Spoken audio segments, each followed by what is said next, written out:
Je voudrais qu'on aille tout de suite rejoindre Pierre-Yves Baillet, qui est photojournaliste. Bonjour Pierre-Yves, vous êtes en fait en route, en direction ou au départ, je ne sais pas, de Zverodonetsk.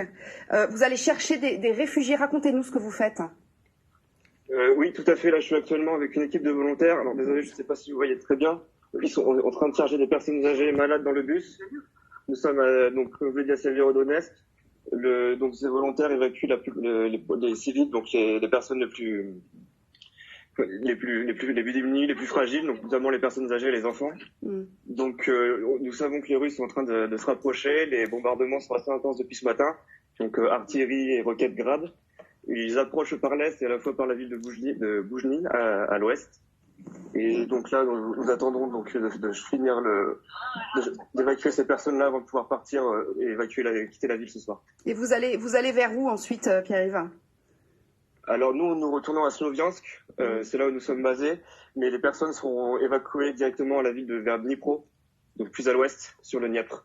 D'accord. Il y a eu beaucoup, vous disiez, les combats sont très intenses depuis ce matin. Sur la route, notamment, vous avez eu, vous êtes fait des frayeurs ou pas? Nous, non, pas trop de frayeurs. C'est arrivant plutôt dans le centre-ville où il y a eu quand même pas mal de bombardements et notamment les roquettes Grad. Donc ça, c'était vraiment ce qui est le plus dangereux. Mais en descendant, donc plutôt en arrivant sur la ville, on a pu voir au loin, donc comme je vous disais, la ville de Broujny ou Brojnia, ouais.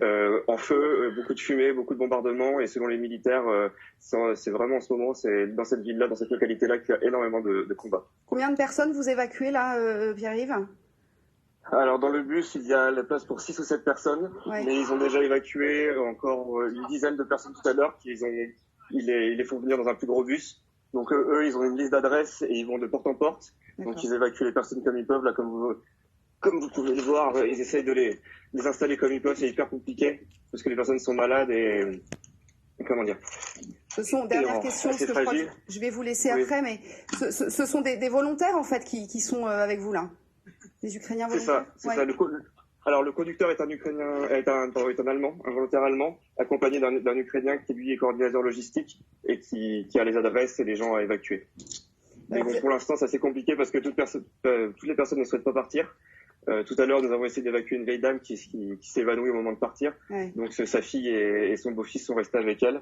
Ouais. Et voilà, les gens ils partent avec ce qu'ils peuvent, leurs animaux, choses comme ça. Donc on leur dit oui. Par exemple, une dame nous a fait vider son freezer. Elle voulait pas partir sans sa nourriture.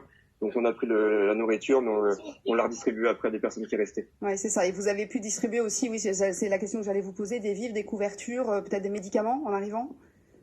Alors pas des médicaments, ils ont des couvertures qui ont été distribuées donc aux unités de défense territoriale, donc les volontaires armés qui restent là pour l'instant. Et donc pour l'instant, leur principale mission est d'évacuer les civils. Merci infiniment Pierre-Yves. Je ne vais pas vous garder trop longtemps parce que j'imagine qu'il ne faut pas rester trop longtemps au même endroit.